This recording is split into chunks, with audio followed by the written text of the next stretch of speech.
Crimea has overwhelmingly voted to leave Ukraine and rejoin the Russian Federation after the democratically elected Yanukovych government was overthrown in Kiev. I feel wonderful. We're going home to Russia. We've been waiting for this moment for so long, and we'll solve any problems we might have together with our motherland, Russia.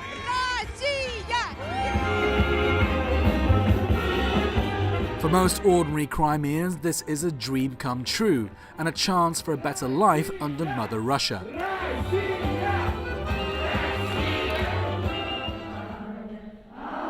But a minority fears the worst and a possible return to Soviet-era persecution. We aren't scared of ordinary Russian people. We know their language and culture and have been living with them for the last 20 years. It wasn't easy for us to adapt when we came back, but we did. But we are just scared of Putin and what he's trying to do. Have they felt intimidated these last few weeks about expressing their views openly? They broke off the answer and they've walked off because they feel that people are following them. On this week's In Focus, we travel to Crimea to ask, was the independence referendum free and fair? Did it reflect the true desires of the people? And were the Western media stories of occupation, fear and intimidation accurate?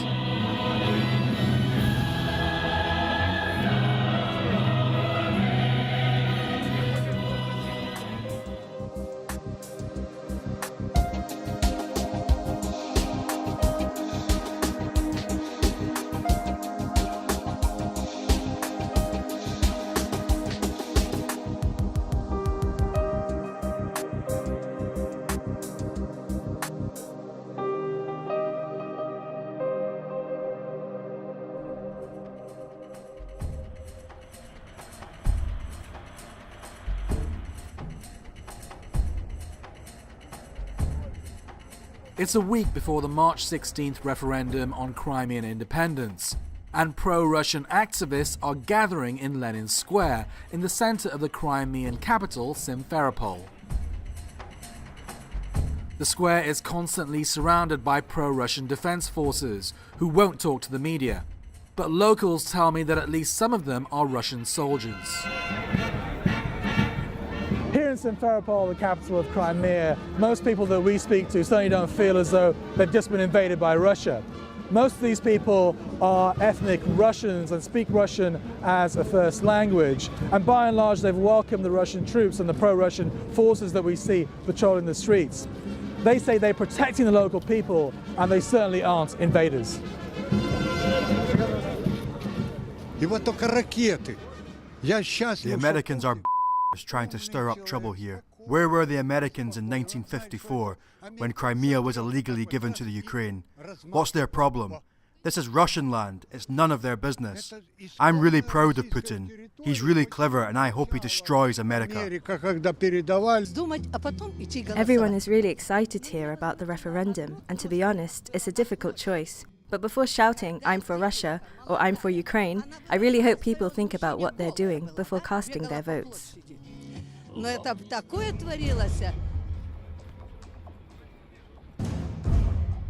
Later, pro-Russian defense forces turn up, kitted up with shields and some carrying makeshift weapons. They pose for photographs for a while in a show of strength, but then they start marching straight towards an anti-Russian demonstration taking place nearby. Everyone is expecting trouble. Things are getting quite tense now because there's a pro-Russian defense force marching straight towards a pro-Ukrainian demonstration just over there. And I don't know what's going to happen, but the potential for violence seems to be quite apparent now.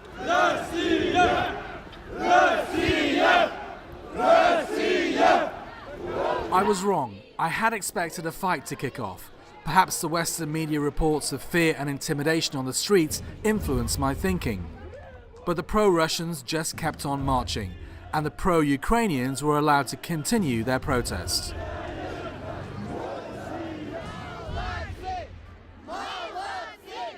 A few minutes later, we caught up with the anti-Russian protesters outside a Ukrainian military base.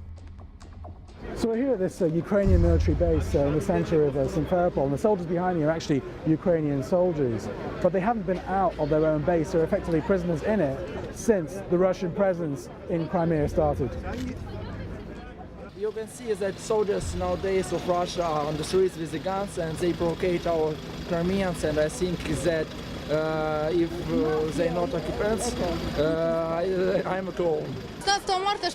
We aren't prisoners here. The people are protecting us, as you can see. There have been no attempts to storm this base yet.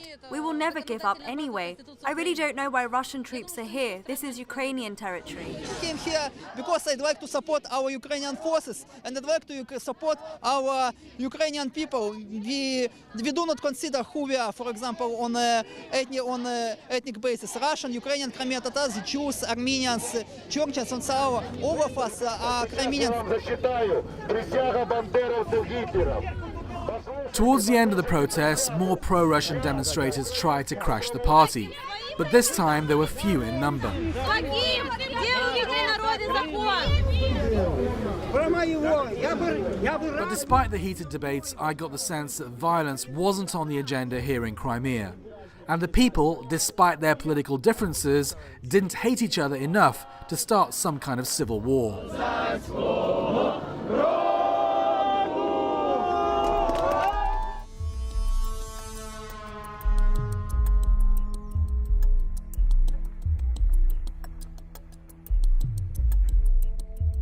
Eastern Ukraine is very Russian in its culture.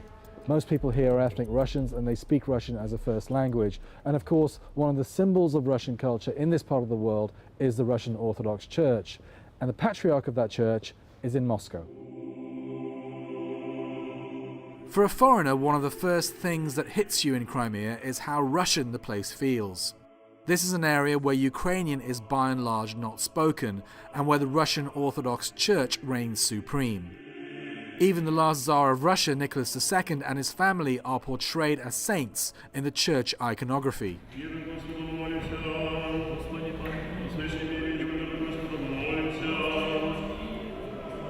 Religion in Crimea, and indeed Ukraine, is pivotal and has been a major factor in shaping identity. The Ukrainian Orthodox Church gives allegiance to a patriarch in Kiev and has generally supported pro-Western politicians. On the other hand, the Russian Orthodox Church has done the opposite.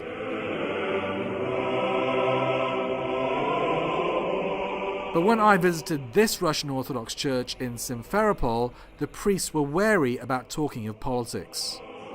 In the 1990s, not many people came to the church, but now the situation is good. All the age groups come here to pray. We don't even get involved in politics, but our patriarch has told us to hold a prayer ceremony every day at 11 a.m. to preach for peace in Crimea. It's not about politics, it's about spirituality. It's about teaching people about love and peace and dialogue and telling them it's better to avoid war. I'm Russian Orthodox, so it's important for me to come here. A lot of people come, young and old people like me. We're all just praying for peace now. We don't want to see a repeat of the violence in Kiev on our streets. We don't want to see any blood spilled.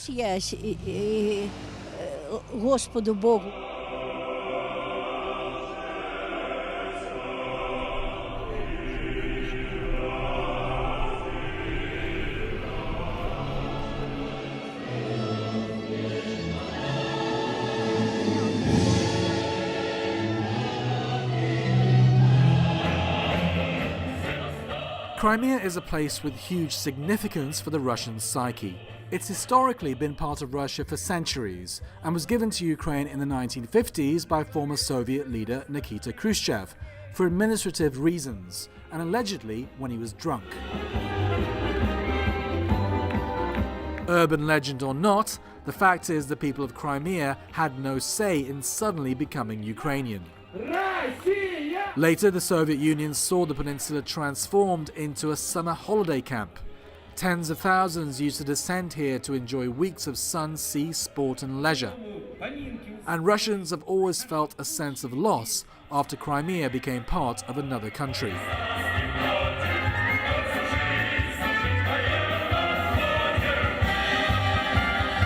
We visited the Crimean holiday resort of Yalta, known as the playground of the rich and famous, but also frequented by ordinary holidaymakers.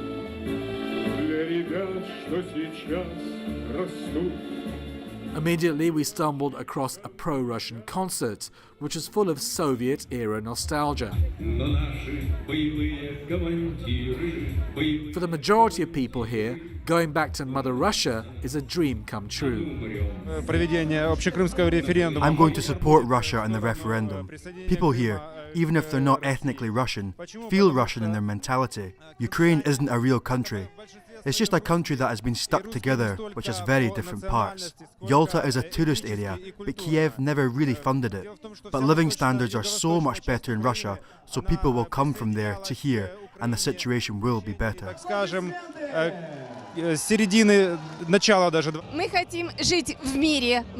The government in Kiev has been taken over by fascists and terrorists. We don't need these people in Crimea. We just want to live in peace and friendship.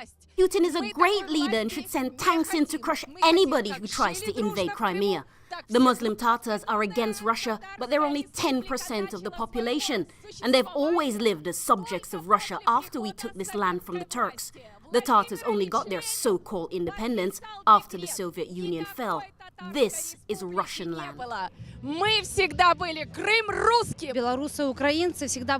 I'm originally from Ukraine and I'm going to vote for Crimea to have greater autonomy with Ukraine. This Russian military presence here is terrifying people and things won't get better if we join Russia.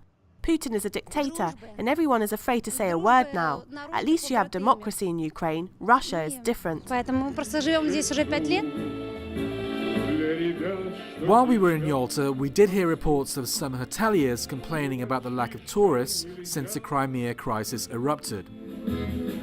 But most people told us that this would only be a temporary blip, and that Russian living standards are higher than Ukrainian ones. Only time will tell.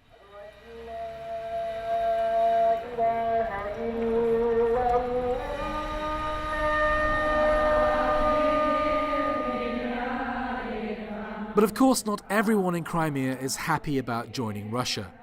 Many of these elderly Tatar Muslim women from Bakhchisarai were deported to Central Asia during the Second World War after Stalin accused the community of siding with the Nazis. They only came back to their homeland when Ukraine became independent around 22 years ago. But a fear of Russian domination still haunts them. We all feel scared of the Russian occupiers. I was watching the TV yesterday and crying all day, especially for my mother who was deported by Stalin, and also for my grandchild who's 5 years old. What future does he have now? We live in a beautiful land here, we think it's paradise, and we're praying for God to protect us every day. I was deported to Uzbekistan when I was 18 and I was 8 months pregnant at the time. I remember how badly I was treated by the nurses simply because I was a Tatar. But I didn't understand anything about politics then, and we still don't understand now. We aren't scared of ordinary Russian people. We know their language and culture and have been living with them for the last 20 years. It wasn't easy for us to adapt when we came back, but we did. But we are just scared of Putin and what he's trying to do. The town of Bakhchisarai is the former seat of the Turkic Tatar Khans, who ruled Crimea from the 15th to 18th centuries, before the region was conquered by Russia. The centerpiece is the amazingly beautiful Khan's Palace, which is replete with wonderful Ottoman and Persian architecture, and elegant and serene gardens and mosques. This is the center of Tatar culture in the Crimea. Now, the Tatars are a Muslim people, and traditionally they've kept somewhat of a low profile because they've been caught between major empires which theoretically could have crushed them.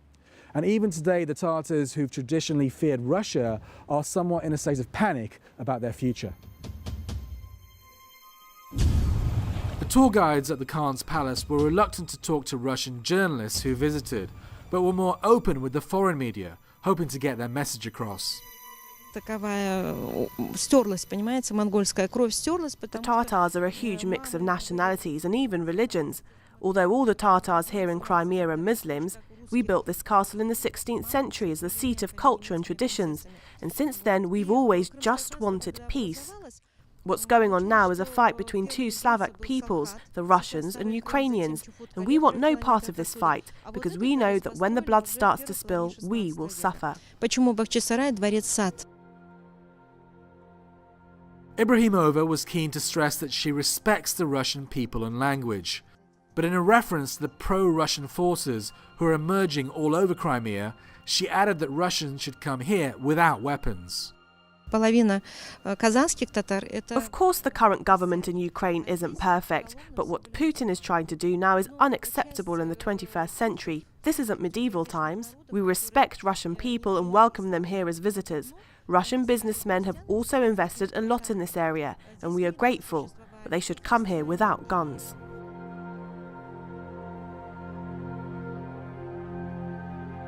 The Crimean Tatars were expelled from this place en masse in 1944 by Joseph Stalin, and they were sent to places such as Uzbekistan and other places in Central Asia, where they lived for years on years. But they came back after 1992 when Ukraine got its independence. At that time, this place was almost completely barren. There was nothing here whatsoever. But since then, they've started their lives afresh and they've rebuilt this place. They've built things like mosques and houses. And they say that no one is ever going to push them out again, not Vladimir Putin or anyone else. They're here to die.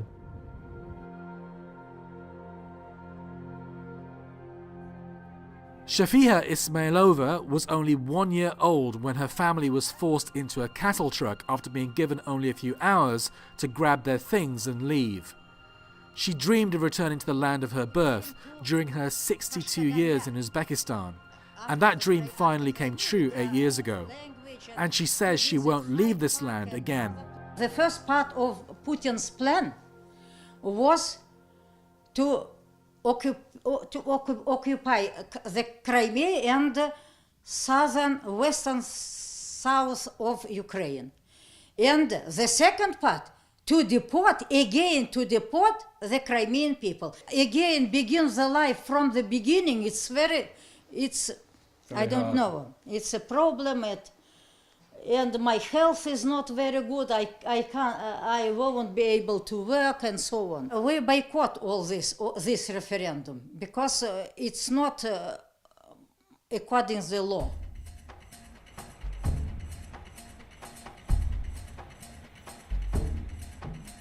By and large, the Crimean Tatars, who number around 10% of the population, boycotted the March 16th vote.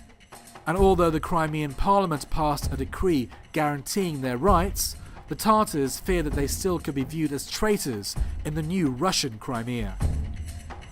Although it's safe to say that the vast majority of Crimeans are pro-Russian, we did come across a minority largely composed of younger people who didn't want to leave the Ukraine. We met up with two of them who were previously involved in organising anti-Yanukovych demonstrations in Kiev. With the referendum vote only days away, they were clearly nervous as they spoke to us. Putin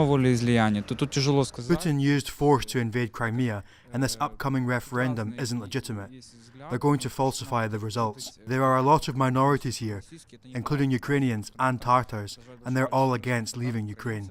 The number of pro-Russians in Crimea is being exaggerated, and lots of people are coming in from outside the country to support them. So they have dangerous. And they broke off the answer and they've walked off because they feel that people are following them and they won't be able to express their opinion.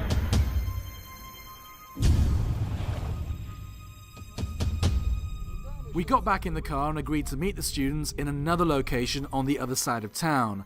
They explained to us what had just happened. There was a person following us, and he was looking at someone else and calling him, so that's why we had to leave. I don't think it was police. It was some of these pro-Russian bandits that have come here. They're calling us fascists and neo-Nazis and anti-Semites, but this is just propaganda that simple people will believe. We are living in a police state here. Journalists are being kidnapped, and I don't want to live in that sort of country. They have everything figured out in advance. 85% will vote, and the ballot papers have already been prepared with the right marks, and everyone knows the outcome. But people who are pro-Russia have to realize that they aren't going to wake up to a perfect world.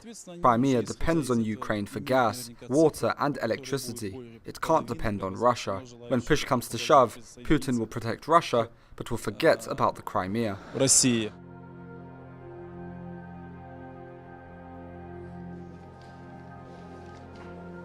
It's a bit like a national holiday in Crimea today. There's been a steady stream of people coming in to vote at this polling station. In fact, people started voting about 8 a.m. this morning, and there was a queue of about 100 people outside waiting to come in.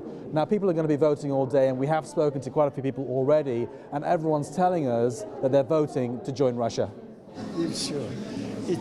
We are all very happy today, and we are all voting for Russia. I have been a truck driver all my life and have traveled all over Ukraine, but my pension is very small. I really hope for a better future. I voted for Russia because I am against the government in Kiev. In Russia, conditions are better, life is better, and it's impossible for things to get worse. Kiev never cared about Crimea, and they didn't care about protecting the rights of minorities in Crimea, like the minority languages we have here. In Russia, things will be better. I'm the principal at this school, and although I'm Ukrainian, I voted for Russia. And I've talked to a lot of parents, and they all did the same. In the Ukrainian education system, schools don't have any money, and they get by because of the parents. In Russia, you have your own school budget. People in Kiev are saying this referendum isn't legitimate. But you can see that people are very proud today, and we say the government in Kiev is not legitimate.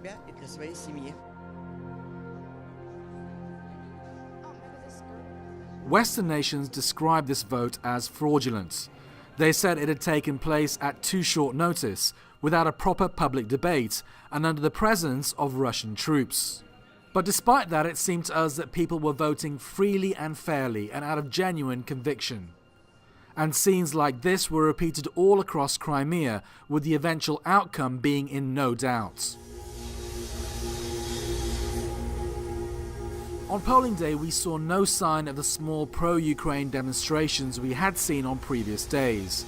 So we thought we'd try and catch up with the student dissidents we'd encountered a few days previously. And this time they were keeping an even lower profile in a flat just outside the city centre, where they were doing a symbolic protest and were inviting journalists to film them.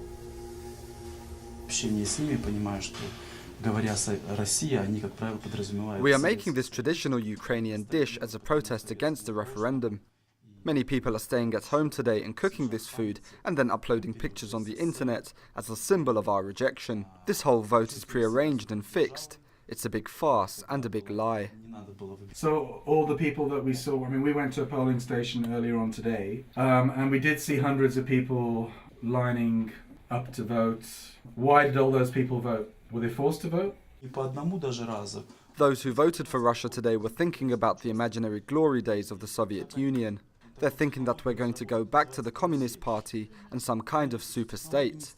But the question is, will their children forgive them for the mistake they are making? Personally, I am going to wait and see how world powers react after the referendum. Hopefully they will boycott and isolate Russia, and then I will decide what I will do.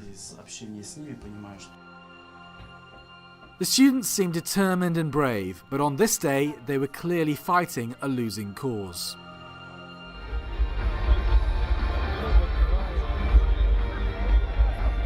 As the polling stations closed at 8 p.m. local time, a huge crowd came out to celebrate in Simferopol's Lenin Square, and none of them looked like they'd been bussed in.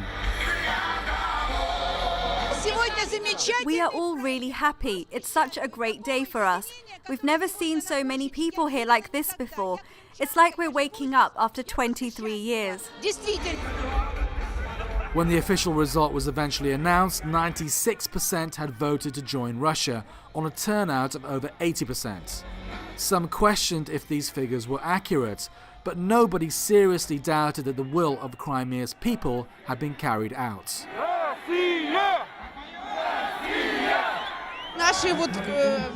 We have come here of our own accord. No one forced us to vote. Just look at how happy people are. Please tell everybody that we haven't been invaded or occupied. We are Russian, and we are going home. I've been in Crimea for about 10 days now, and I've travelled all over the region. And to be honest, I haven't really recognised the scenario that the Western media in particular seems to be portraying. They seem to be looking for stories like tension in the air, violence, Crimea on the brink, and I haven't seen that myself personally. But what I have seen is a lot of happy people, as you can see behind me. And the real story in Crimea actually might be quite boring. People are just very happy to be rejoining Russia.